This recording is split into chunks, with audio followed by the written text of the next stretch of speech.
అమ్మా, నేను నీ తండ్రి లాంటి వాడినని నువ్వే అన్నావు. నా కోసమైనా బయటికి రమ్మా. సరే, నువ్వు తింటూ ఉండు.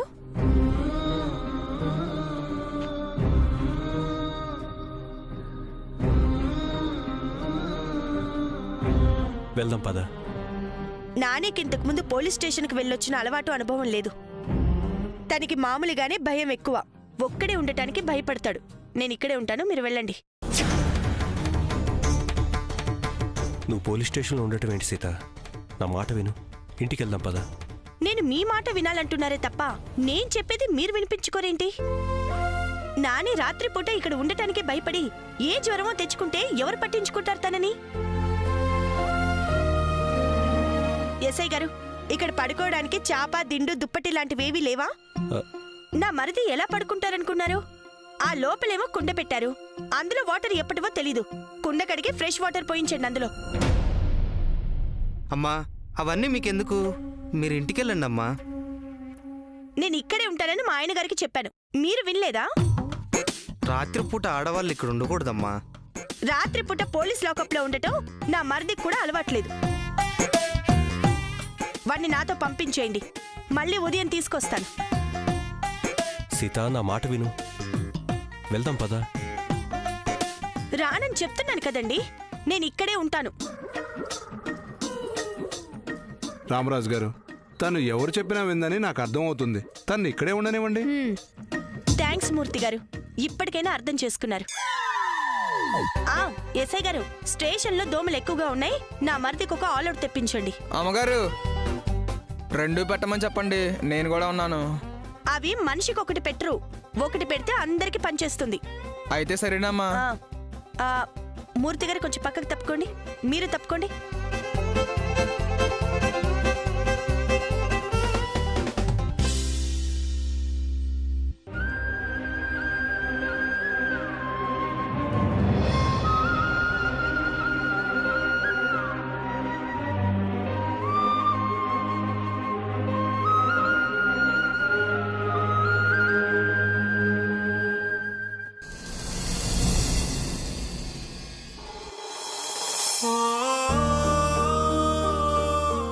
నాని, మొత్తం తినేసేయ్. అలాగే వదినా.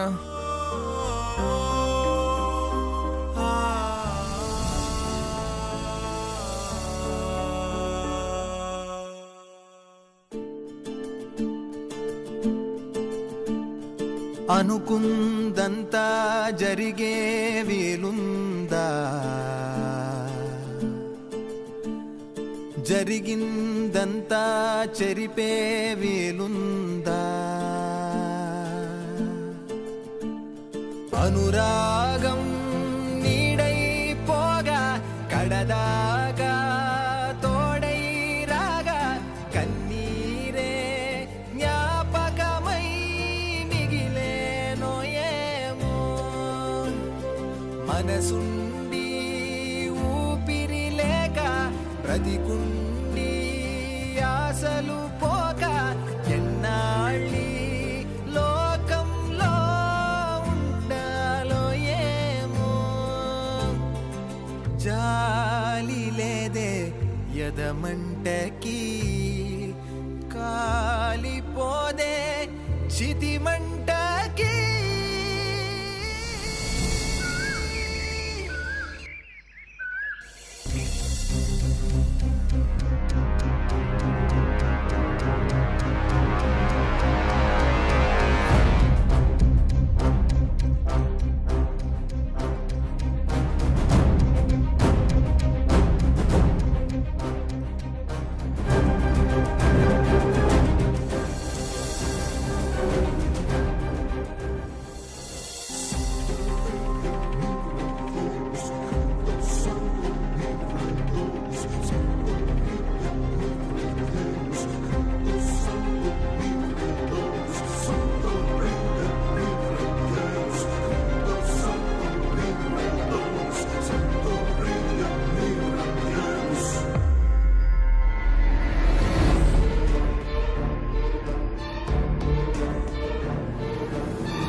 ఏమండి, రాత్రి నా భార్య సీత ఇక్కడే ఉంది.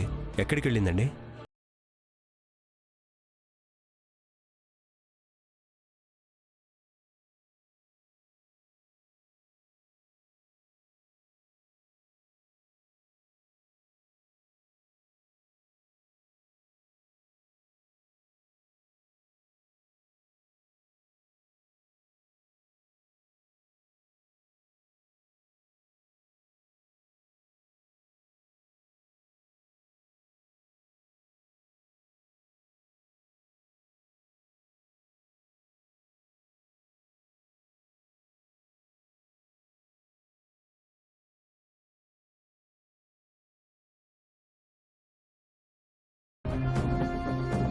ఇంటి దగ్గరికి వెళ్ళి ఉంటుందా?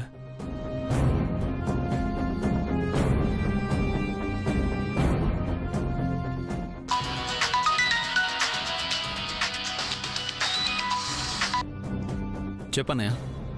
శంకర్, మీ వదిన ఇంటికి వచ్చిందా? లేదన్నయ్య. ఒకవేళ ఇంటికి వచ్చిందేమో. నేను లైన్లో ఉంటాను, నువ్వు ఒకసారి వెళ్ళి చూడు. అలాగే అన్నయ్య. వదినా, వదినా.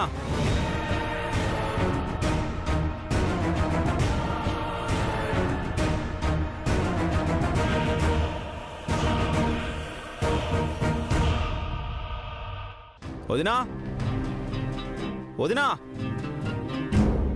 మారుతి, అయ్యగారు. వదిన ఏమన్నా చూసావా? లేదండి. లేదన్నయ్య, ఇల్లంతా చూశాను. కరెక్ట్గా చూసావా? చూశానన్నయ్య, ఎక్కడా లేదు. అన్నయ్య, వదిన రాత్రి నుండి రాలేదు. ఎక్కడికి వెళ్ళింది అన్నయ్య? శంకర్, నేను తర్వాత చెప్తాను. మీ వదిన ఫోన్ రింగ్ అవుతోంది, కానీ లిఫ్ట్ చేయట్లేదు. నువ్వు మీ వదినకు ఫోన్ చేస్తూ ఉండు. కాంటాక్ట్లోకి రాగానే నాకు ఫోన్ చేసి చెప్పు. అలాగే అన్నయ్య.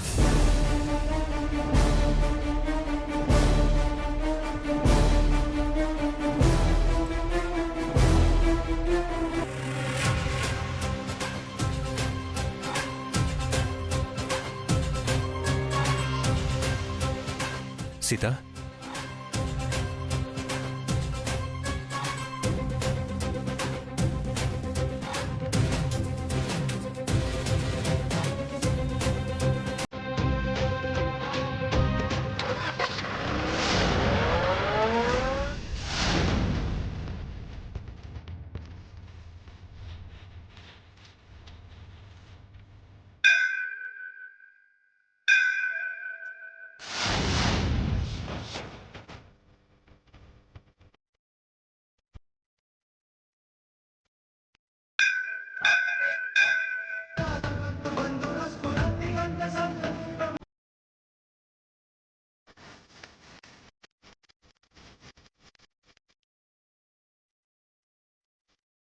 నేను కోడలుగా అడుగుపెట్టిన ఇంట్లో సంతోషాలు తప్ప సమస్యలు ఉండకూడదనుకున్నాను.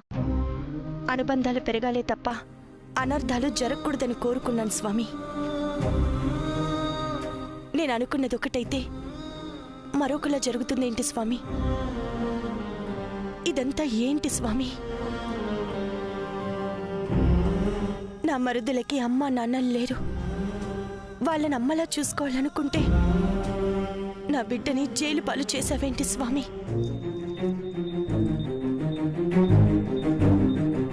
నా కుటుంబంలో ఎటువంటి సమస్యలు వచ్చినా, ఎలాంటి కష్టాలు వచ్చినా వాటి కారణంగా ఎవ్వరూ బాధపడకూడదు. ఆ బాధలు నాకొచ్చేలా, వాళ్ళందరూ సంతోషంగా ఉండేలా చూడు స్వామి. నా మరిది తప్పు చేసుంటే ఆ తప్పుకి శిక్ష వెయ్యాలి అనుకుంటే ఆ శిక్ష ఏదో నాకు వెయ్యి స్వామి. ఇదే నా కోరిక అనుకుని నా మరిదిని రక్షించి నన్ను శిక్షించు స్వామి.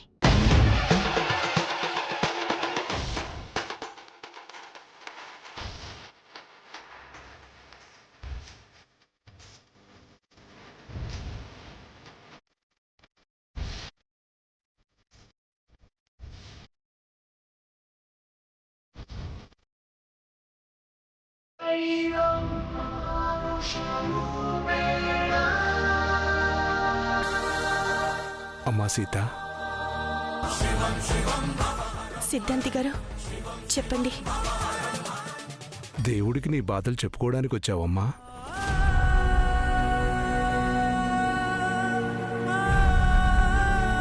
అది అంటే నా మరిది ఎలాంటి సమస్య వచ్చిందో నేను ఊహించగలనమ్మా. నేనే ఒక విషయం చెప్పాలని మీ ఇంటికి వద్దాం అనుకున్నాను. నాకు చెప్పాలనుకున్నారా? అవునమ్మా, నేను చెప్పాలనుకున్న విషయం నీకు తప్ప ఇంకెవరికీ తెలియకూడదనుకున్నాను. అందుకే నువ్విక్కడ కలిసావేమో. చెప్పండి సిద్ధాంతి గారు. నీ భర్త రామరాజు జాతకం ప్రకారం మీ ఇంట్లో సమస్యలు మొదలయ్యాయమ్మా. ఈ విషయం నేను రామరాజుకే చెప్దామనుకున్నాను. ఎక్కడ కంగారు పడతారో అని వారికి చెప్పలేదు. గ్రహస్థితుల్ని బట్టి, నేను పరిశీలించిన జాతకాన్ని బట్టి రాబోయే రోజుల్లో ఇప్పుడు మొదలైన సమస్యలు ఇంకా పెరిగే అవకాశం ఉంది. వచ్చే సమస్యల దాటికి రామరాజు ఉక్కిరి బిక్కిరి కావలసిన పరిస్థితులు కనిపిస్తున్నాయి.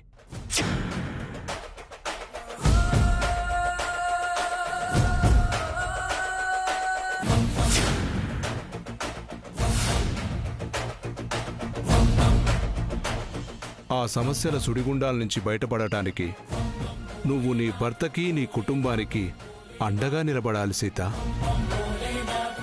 రామరాజు గారు ఎప్పుడైతే నా మెళ్ళో తాళి కట్టారో ఆ క్షణం నుంచే నా భర్త కోసం గాని, నా కుటుంబం కోసం గాని ఎలాంటి త్యాగం చేయడానికైనా సిద్ధపడ్డాను సిద్ధాంతి గారు. ఎంత పెద్ద సమస్య వచ్చినా, ఎటువంటి పరిస్థితులు వచ్చినా నేను వెనకడుగు వెయ్యను సిద్ధాంతి గారు. అవసరమైతే నా భర్త కోసం, నా కుటుంబం కోసం నేను నా ప్రాణాలైనా ఇచ్చి నా వాళ్ళని, నా కుటుంబాన్ని కాపాడుకుంటాను. ఆడది ఇంట్లో అడుగు పెట్టడం వల్ల రామరాజు కుటుంబం విడిపోతుందన్నది రామరాజుకున్న శాపం. ఆ శాపం నిజం కాకుండా చేయగలిగేది నువ్వే అన్న విషయం నాకు అర్థమైందమ్మా.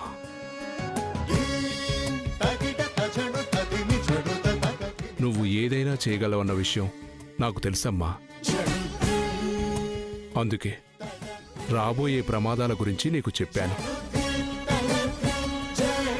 నీ నమ్మకం, నీ ధైర్యం, నీ ఆత్మవిశ్వాసం, నీ సంకల్ప బలంతో దేన్నైనా భరించగలవు, ఏదైనా సాధించగలవు. నీ నమ్మకానికి ఆ దైవం కూడా నీకు సహకరిస్తుందని నేను నమ్ముతున్నాను.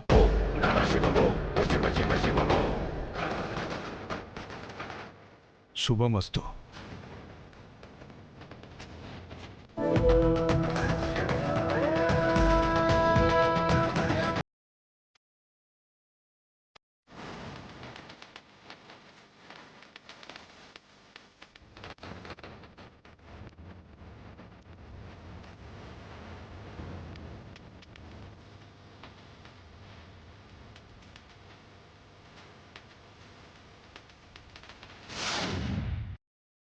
స్వామి, నా భర్త మంచితనానికి, ఓర్పుకి, సహనానికి పరీక్షలు మొదలు పెట్టబోతున్నావా? నా భర్తని, నా కుటుంబాన్ని కాపాడుకోగలిగే తెలివిని, ధైర్యాన్ని నాకు ప్రసాదించు స్వామి.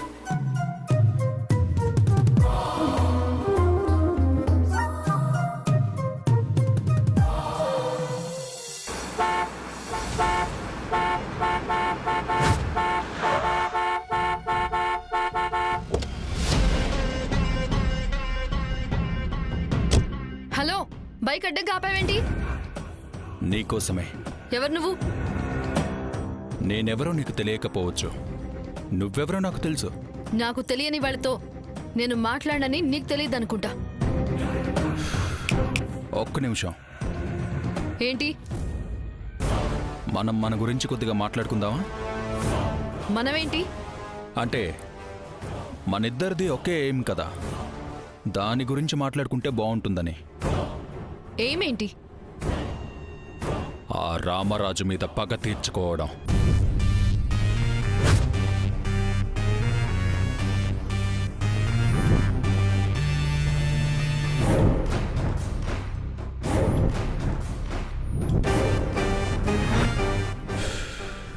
రామరాజు మీద పగ తీర్చుకోవడానికి నువ్వు వాళ్ళింట్లో సెటిల్ అయ్యావు. నేను పగ తీర్చుకోవడానికి వాడి తమ్ముణ్ణి జైలుకి పంపించడానికి ట్రై చేస్తున్నాను. అయితే పోలీసులకి నాని గురించి ఇన్ఫర్మేషన్ వచ్చింది వీడే అన్నమాట. ఆ వీరరాఘవ వీడే. వీరరాఘవ అంటే నువ్వేనా? కరెక్ట్గా గెస్ట్ చేశావు. నేనే ఆ వీరరాఘవ. మనిద్దరి ఏం ఒక్కటే. ఇద్దరం ఒకే రూట్లో ఉన్నాం కాబట్టి మనం ఒకరికొకరం కోఆపరేట్ చేసుకుంటే బాగుంటుందేమో.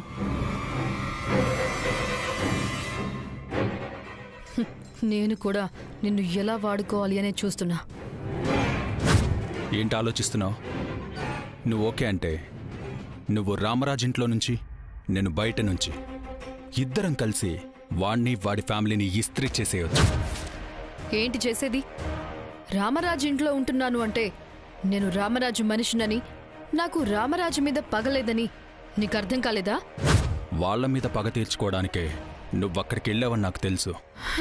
నువ్వు అనుకున్నంత ఏమీ లేదు. నాకు పగ లేదు. నువ్వు ఎక్కువగా ఆలోచించుకో. నీ పేరు దాక్షాయణి అని, చక్రపాణికి మేనకోడలివని, విష్ణుకి మరదలివని తెలుసు, అవునా? అయితే ఏంటి? పగ మా మామది, నాది కాదు.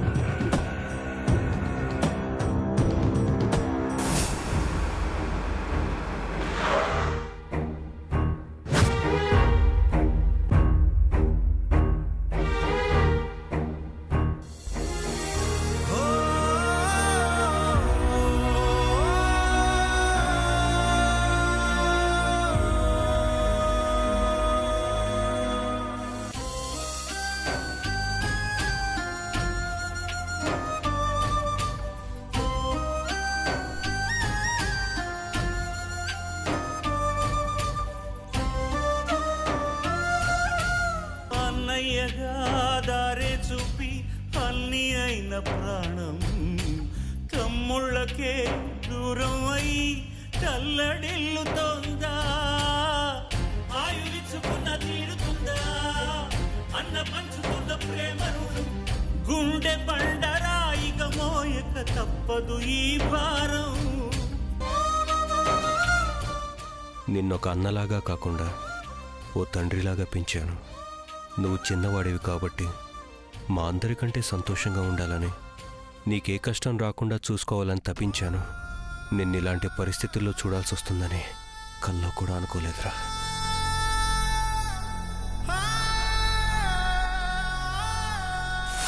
రామరాజు గారు, మీరు ఇంకా ఇంటికి వెళ్ళలేదండి? లేదండి, నా భార్య సీత రాత్రి ఇక్కడే ఉంది కాబట్టి తెల్లవారుగానే ఇంటికి తీసుకెళ్దాం అనుకున్నాను. నేను లేచేసరికి తను ఇక్కడ లేదు. ఇంటికి కూడా వెళ్ళలేదట. ఎక్కడికి వెళ్ళిందో తెలియట్లేదు.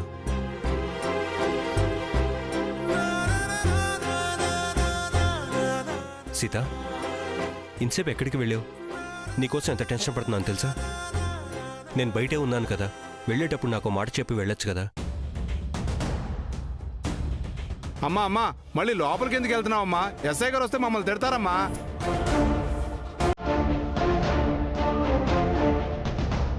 నాని, నాని, లే లే నాని. వదినా, గుడి తలుపులు తెరవగానే నీ గురించి ఆ పరమేశ్వరుని ప్రార్థించి పూజ చేశాను.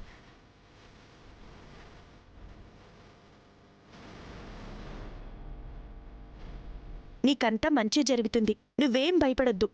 నువ్వు త్వరలోనే ఇంటికొచ్చేస్తావు.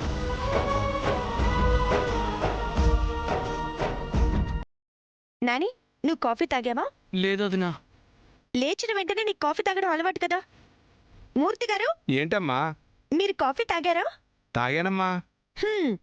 మీరు శుభ్రంగా తిని కాఫీలు టీలు తాగొస్తే సరిపోతుందా? సెల్లో ఉన్న వాళ్ళు ఏమైనా తిన్నారా తాగారా అనేది ఆలోచించక్కర్లేదా? సమాధానం చెప్పరేంటండి? అంటే వాళ్ళు ఖైదీలు కదమ్మా.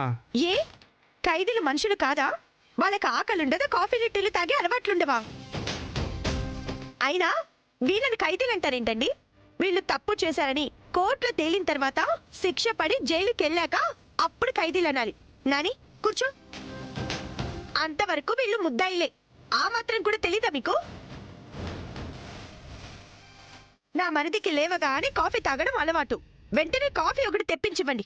అమ్మగారు, నాకు కూడా కాఫీ తమ్మని చెప్పండి. ఒకరికిచ్చి మరొకరికి ఇవ్వకపోతే బాగుండదు. 2 కాఫీలు తెప్పించండి. మూర్తి గారు, కాఫీ తీసుకొచ్చేలోగా బ్రష్, పేస్ట్, స్నానానికి వేడి నీళ్లు, టవలు రెడీ చేయించండి.